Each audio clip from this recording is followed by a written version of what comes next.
If you're new to wholesaling, this video is for you. These are 3 of the fastest and cheapest ways to get your first deal done. Let's go! This is your host and real estate coach, Rafael Cortez. You are listening to the REI Wholesaling Podcast, where every week I bring you the real-life case studies and strategies you need to level up your real estate wholesaling business.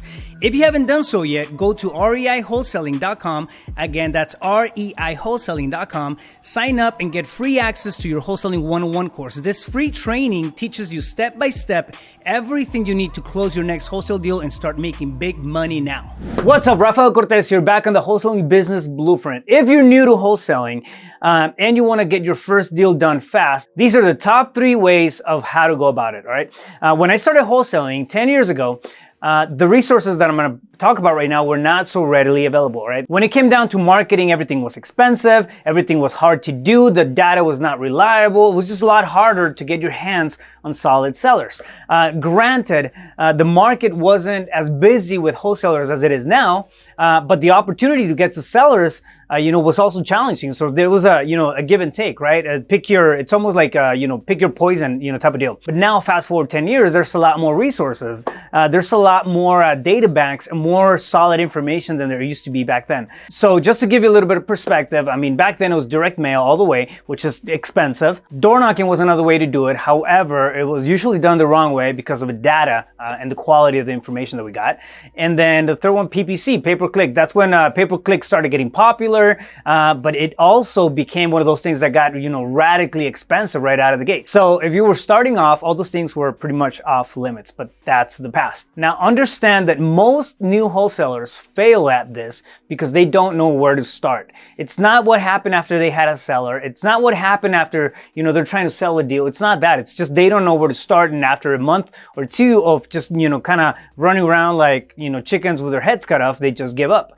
And these are 3 ways. These are 3 solid ways of getting started, solid cheap ways of getting started. And now because we're leveraging technology, higher quality data, and the big pockets of some of the biggest organizations out there that want to do business with you, believe it or not, you have a better shot at it. So this is how we go about it. These are 3 ways that can get you to your first deal fast and cheap. Number 1, if you don't have a seller, if you're just getting into this and you don't have a seller, the easiest thing to go after is going to be buyers, all right? So you can JV, you can co-wholesale a deal, meaning that you can bring a buyer to somebody who already has a property to sell. And this is how you go about that, all right? There is a ton of different strategies of building a buyer's list. Building your buyer's list is not going to be that difficult, right? You start off by number 1. This is super easy. It's a simple website. It's going to blow your mind once you tap into it, but it's gosection8.com, all right? This website is a data bank of investors, right? People who own a lot of the times multiple properties and they're renting out to Section 8 tenants.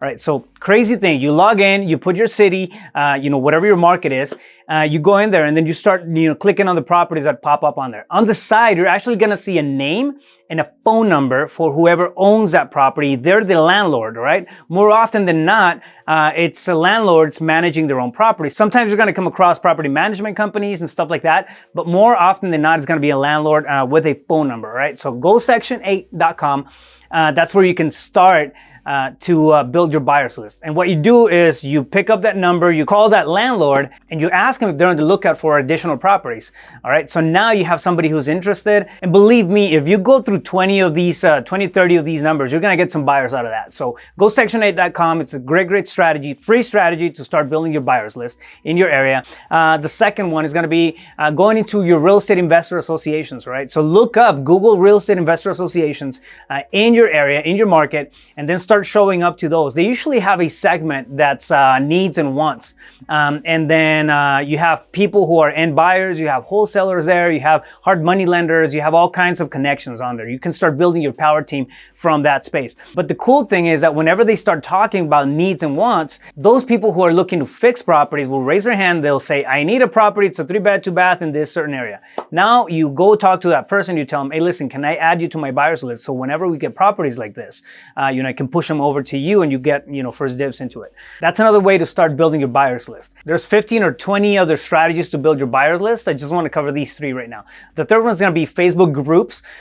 So again, go to your market, area, and then start looking for investor groups. So real estate investor, real estate wholesaler, fix and flip, anything that comes up under those keywords, you can start signing up for those investor groups, and then start putting messages, start interacting and dropping messages on those groups. All right. If somebody's marketing a property, ask them a little bit more about the information. All right. Most people in those groups are willing to share information. All right. So reach out to them, shoot them a DM, start building your buyers list like that. Also, on a side note, anytime you have a property, whether you locked it or you're co-wholesaling, use that property as an opportunity to build up your buyers list. All right.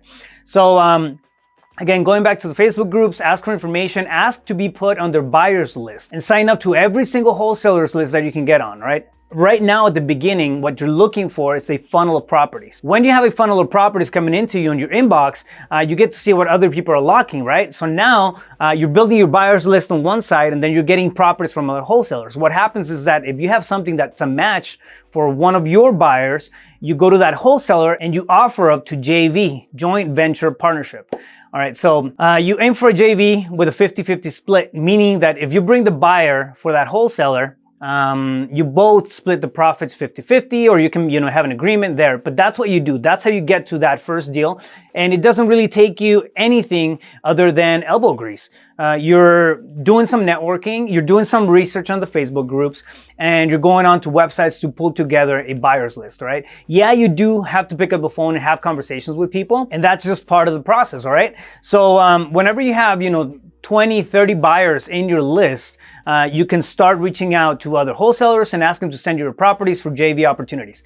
All right, so that's the strategy number one. You co-wholesale with somebody else and you split the profits. And now number two, door knocking. Door knocking works. It's one of the most fearful things to do when it comes to wholesaling, but if you do it right, door knocking works, and it works very, very well. It doesn't get any faster than that, from a point A to point having a conversation with a seller. Why? Because you're right in front of them. All right, so door knocking, you have to do it the right way. I'm not saying go door knock on every single door in a neighborhood, because that's not gonna take you anywhere. If you're taking door knocking, which again is one of the most efficient and effective ways of finding a seller and locking down a deal out there, make sure, I'm emphasizing that, all right? It's one of the most effective and efficient ways of getting deals done and cheapest. If you're door knocking, you have to do it the right way.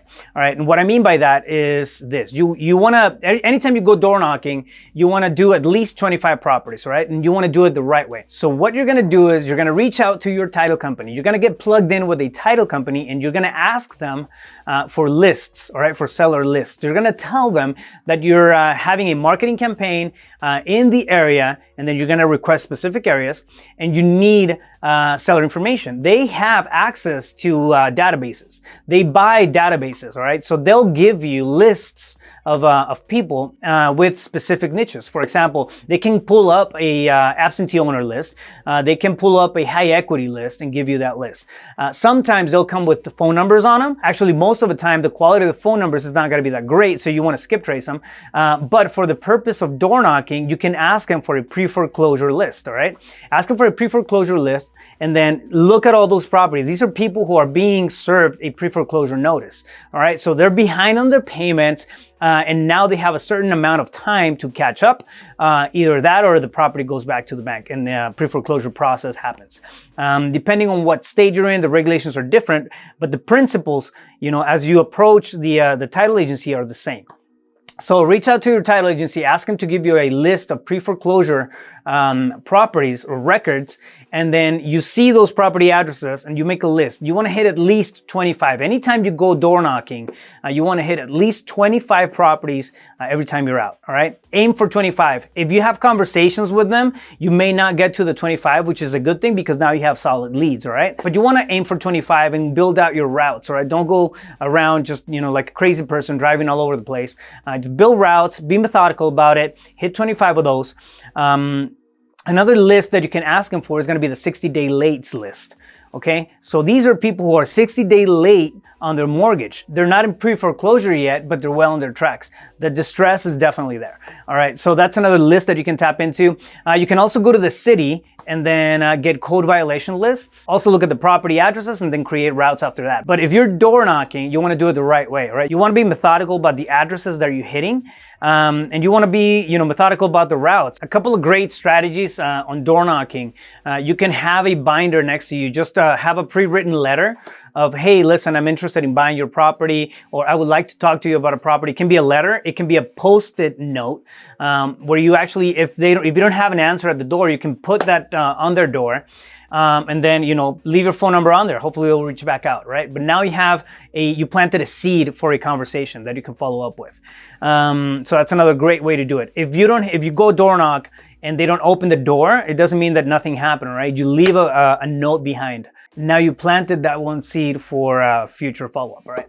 If you want to do door knocking the right way, you can use an app. There's a couple of different apps. We love the batch-driven app. It'll create routes. It'll skip trace. You can send direct mails from there. And as you're driving, it's insane.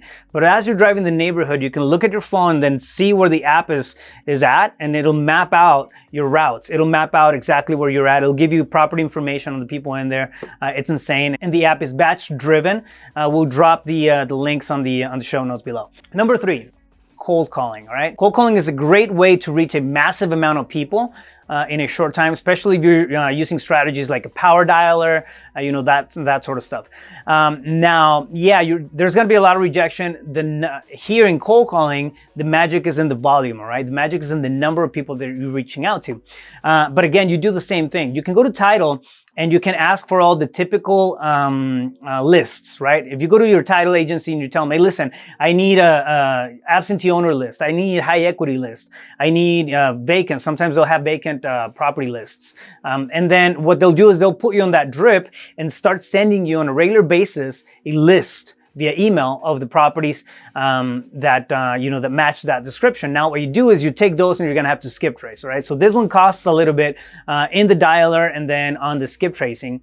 Again, sometimes title will give you phone numbers with the list that they send you, but the importance is in the quality of the data, right? The quality is not going to be all that great, especially if it's free stuff, right? So you can get your free lists from title, save some cash there, and then skip trace, and then cold call them through a power dialer. Now, if you want to kick it up a notch, you can also pull lists from services like Batch Leads, and they have all the typical lists. Again, they have absentee owner, vacant, and all that stuff.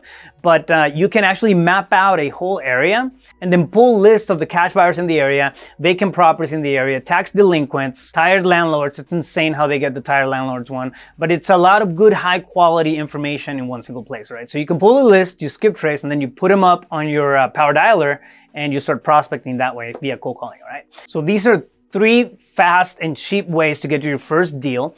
The first 2 are not going to cost you too much. And I mean, there's going to be some gas money involved and that sort of thing if you go through title. So I would highly, highly, highly suggest that you start creating a power team relationship with a title company that's in your area so you can tap into their resources, right?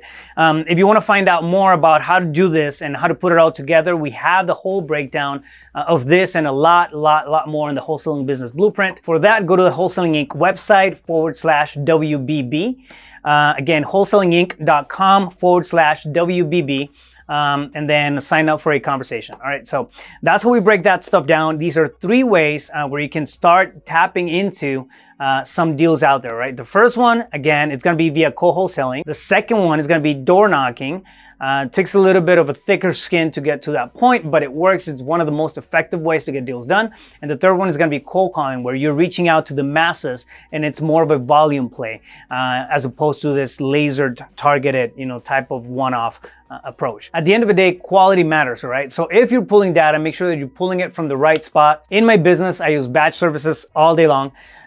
So I highly, highly recommend those. Links are going to be below. If you want to check them out, use the promo code CEO and tap into all the resources and stuff they have for you. Fam, thank you for listening. Every week I bring you the real, the raw, the mindset, the case studies, and the strategies you need to build your own successful real estate wholesaling business. So if you haven't done so yet, make sure to hit that subscribe button and don't miss out on real life experience and information that can make you millions. It's time to join the ranks of successful wholesalers and take advantage of one of the biggest opportunities that we have in our lifetime to generate wealth. So go to REI wholesaling.com. head over to my website. Again, that's REIWholesaling.com, and learn how to make big profits, make big money by finding, negotiating, and closing wholesale deals from your own backyard. You've heard the stories, seen the case studies. Stop thinking about it. It's time to write your own. Again, head over to REIWholesaling.com, click on coaching program, book a discovery call, have a conversation with my team, and you might get an invitation to join hundreds of students throughout the country who are leveling up on a daily basis. The writing is on the wall. Hustle is a season, it's not a business strategy. Take action, start building a sustainable and scalable real estate wholesaling business, and join the coaching program today. I will catch you guys on the next one. Talk to you soon. Stay focused. You got this.